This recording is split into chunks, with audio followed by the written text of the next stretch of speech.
Bonjour à tous et bienvenue. Aujourd'hui une petite vidéo un peu particulière qui ne ressemblera pas à celle que j'ai faite jusqu'à maintenant. Je vous laisse découvrir donc le thème de cette vidéo. Nous allons ensemble voir comment fabriquer une barrière avec un simple fil de fer.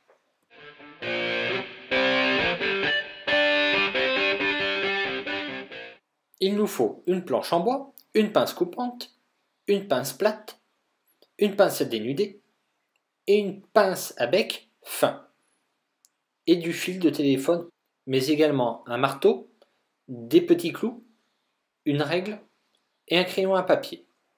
Cette planche de bois, elle me sert pour plusieurs choses. Fabrication de caténaires, j'y reviendrai plus tard, si les tutos fonctionnent. Là aujourd'hui, ce qui nous intéresse, c'est la fabrication des barrières. Là sur la vidéo, vous voyez, j'ai pris un peu d'avance, j'ai fait plusieurs traits à l'horizontaux.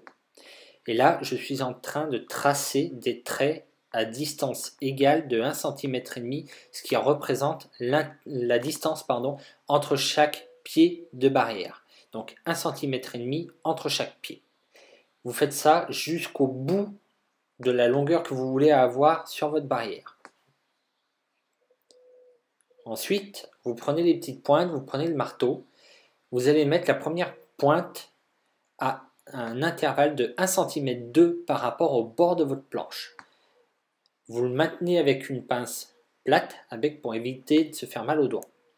Ensuite, vous prenez un deuxième petit clou et vous le mettez en face, donc à la même hauteur et à la même distance. Donc pour moi, c'est une distance de 40 cm.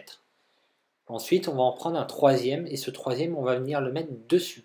Donc c'est-à-dire par rapport au bord de la planche, on est à 2 cm d'écart. Et on fera pareil pour le quatrième clou.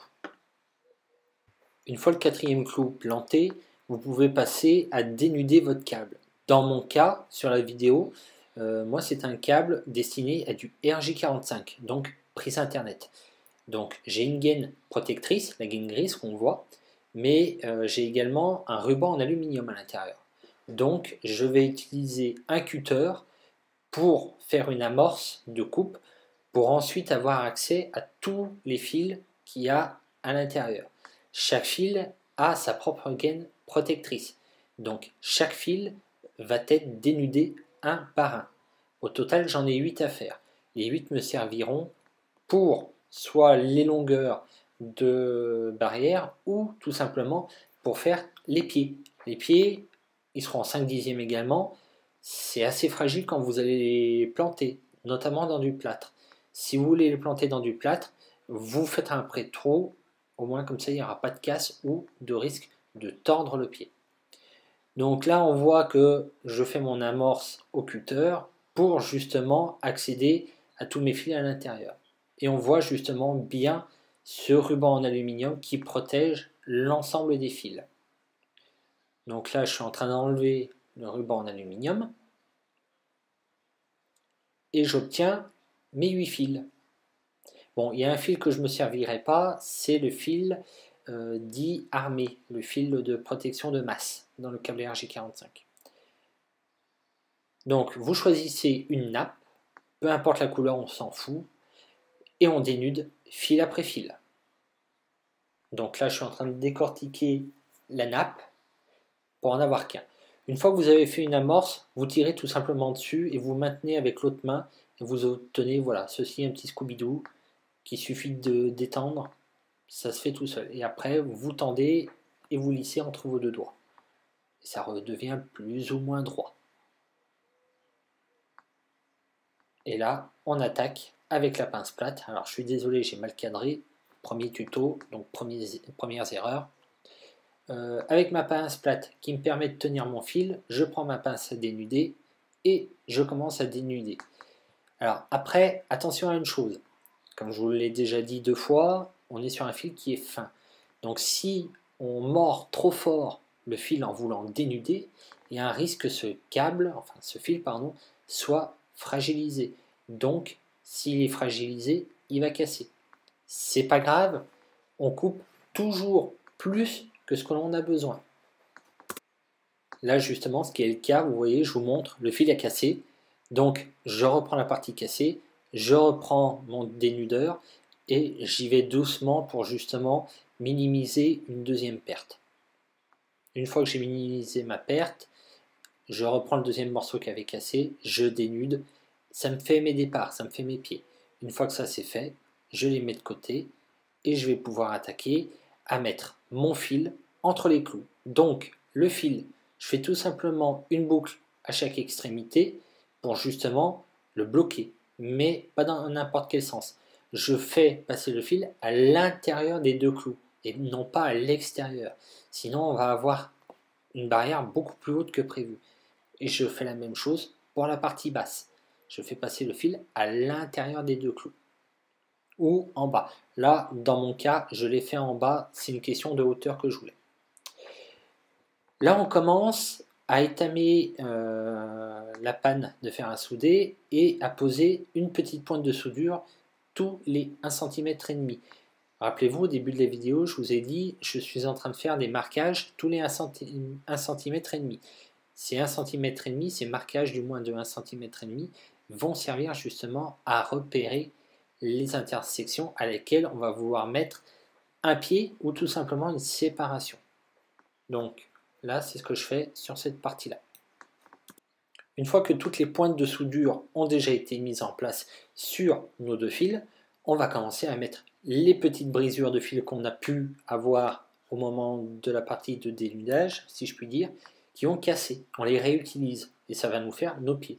Donc on commence à étamer l'extrémité de ce fil, on le met en place et après on prend un morceau de soudure et on va venir tout simplement poser sur ce fil qui nous sert de pied une petite pointe de soudure pour justement après faire fusionner avec le fil du bas. Une fois qu'on a fait ça, on a notre premier pied. Donc on va faire le deuxième, le troisième et ainsi de suite jusqu'à avoir notre barrière avec des intervalles plus ou moins égaux. Attention, ça reste du travail, on va dire, fait un peu rapide et léger. On n'aura pas quelque chose de très précis.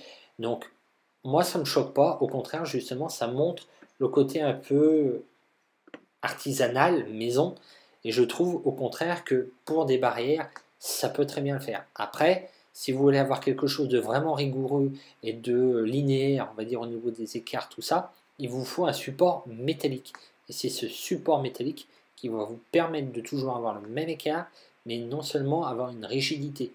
Par contre, une fois que vous avez fait votre barrière sur un support métallique, il faut bien sûr l'enlever, donc la dessouder, puisque ce support métallique, il va falloir souder la barrière au pied. Et ça, c'est un peu plus compliqué. Là, je reviens vite fait sur la vidéo. Donc on voit, je suis en train de poser le deuxième pied, pardon. Donc j'ai fait la partie haute, et là je suis en train de souder la partie basse. Ça peut se faire avec tout type de fer à souder, que ça soit avec une pointe fine ou épaisse. Mais il vaut mieux une fine.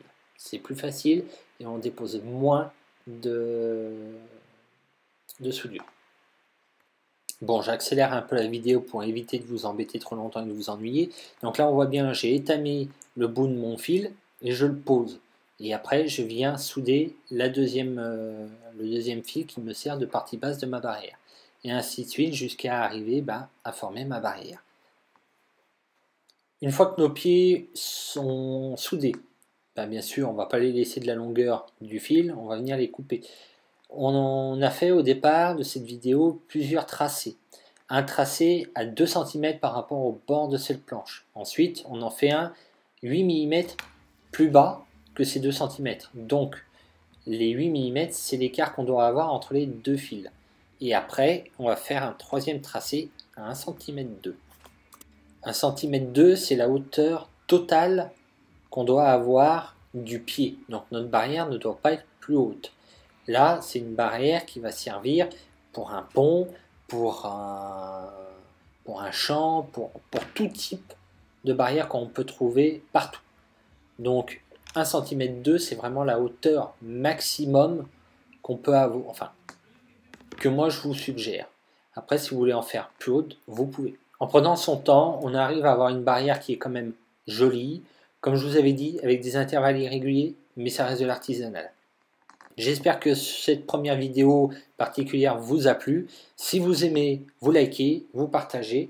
Et si vous avez des commentaires, n'hésitez pas, que ce soit positif ou négatif. C'est toujours bon à prendre. À bientôt!